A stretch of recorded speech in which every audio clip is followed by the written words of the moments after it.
बादशाह का मूड अच्छा था। वो नौजवान वज़ीर की तरफ मुड़ा और मुस्कुरा कर पूछा, तुम्हारी ज़िंदगी की सबसे बड़ी ख्वाहिश क्या है? वज़ीर शर्मा गया। उसने मुंह नीचे कर लिया तो बादशाह ने कहकहा लगाया और बोला, तुम घबराओ मत, बस अपनी ज़िंदगी की सबसे बड़ी ख्वाहिश बताओ।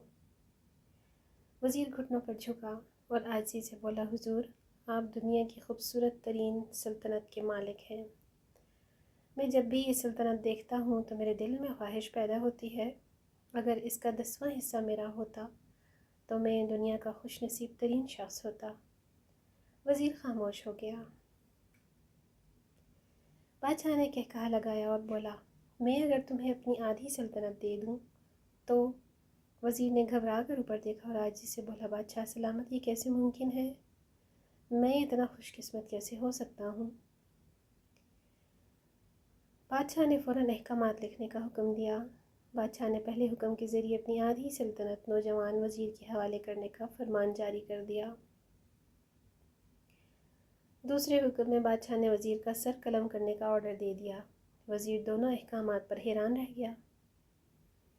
बादशाह ने अहकामात पर मुहर लगाई और वज़ीर की आंखों में आंखें डालकर बोला, तुम्हारे पास 30 दिन हैं। तुमने इन 30 दिनों में सिर्फ 3 सवालों के जवाब तलाश करने हैं। तुम कामयाब हो गए तो मेरा दूसरा हुक्म मनसूख हो जाएगा और तुम्हें आधी सल्तनत मिल जाएगी, और अगर तुम नाकाम हो गए तो पहला हुक्म खारिज समझा जाएगा और दूसरे हुक्म के मुताबिक तुम्हारा सर उतार दिया जाएगा। वज़ीर की हैरत परेशानी में बदल गई। बादशाह ने उसके बाद फरमाया, मेरे 3 सवाल लिख लो। वज़ीर ने लिखना शुरू कर दिया। बादशाह ने कहा, इंसान की ज़िंदगी की सबसे बड़ी सच्चाई क्या है? वो रुका और बोला, दूसरा सवाल, इंसान की ज़िंदगी का सबसे बड़ा धोखा क्या है? वो रुका और फिर बोला, तीसरा सवाल, इंसान की ज़िंदगी की सबसे बड़ी कमज़ोरी क्या है? बादशाह ने उसके बाद नकारे पर चोट लगवाई और बाआवाज़ बुलंद फरमाया, तुम्हारा वक्त शुरू होता है अब। वज़ीर ने दोनों परवाने उठाए और दरबार से दौड़ लगा दी। उसने उस शाम मुल्क भर के दानिश्वर अदीब, मुफक्किर और ज़हीन लोग जमा किए और सवाल उनके सामने रख दिए। मुल्क भर के दानिश्वर सारी रात बहस करते रहे, लेकिन वज़ीर ने दूसरे दिन दानिश्वर बढ़ा दिए, लेकिन नतीजा वही निकला। वो आने वाले दिनों में लोग बढ़ाता रहा, मगर उसे कोई तसल्ली बख्श जवाब न मिल सका, यहाँ तक कि वह मायूस होकर दारुल हुकूमत से बाहर निकल गया। वो सवाल उठाकर पूरे मुल्क में फिरा, मगर उसे कोई तसल्ली बख्श जवाब न मिल सका। वो मारा मारा फिरता रहा, शहर शहर गांव गांव की खाक छानता रहा। शाही लिबास फट गया, पगड़ी ढीली होकर गर्दन में लटक गई, जूते फट गए और पाँव में छाले पड़ गए, यहाँ तक कि शर्त का आखिरी दिन भी आ गया। अगले दिन उसने दरबार में पेश होना था। वज़ीर को यकीन था ये उसकी ज़िंदगी का आखिरी दिन है।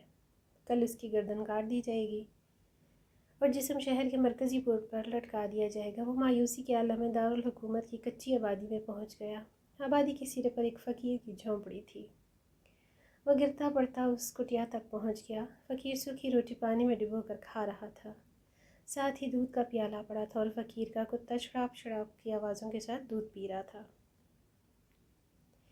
फ़कीर ने वज़ीर की हालत देखी, कहकहा लगाया और बोला, जनाब आली, आप सही जगह पहुँचे हैं। आपके तीनों सवालों के जवाब मेरे पास हैं। वज़ीर ने हैरत से उसकी तरफ देखा और पूछा, आपने कैसे अंदाज़ा लगा लिया मैं कौन हूँ और मेरा मसला क्या है? फ़कीर ने सूखी रोटी के टुकड़े झाबे में रखे, मुस्कुराया, अपना बोरिया उठाया और वज़ीर से कहा, ये देखिए, आपको बात समझ आ जाएगी। वज़ीर ने झुककर देखा, बोरिए के नीचे शाही खिलत बिछी थी। ये वो लिबास था जो बादशाह अपने करीब तरीन वज़रा को इनायत करता था। फ़कीर ने कहा, जनाब आली, मैं भी इस सल्तनत का वज़ीर होता था।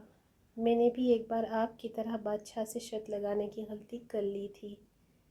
नतीजा आप खुद देख लीजिए। फ़कीर ने उसके बाद सूखी रोटी का टुकड़ा उठाया और दोबारा पानी में डुबो कर खाने लगा।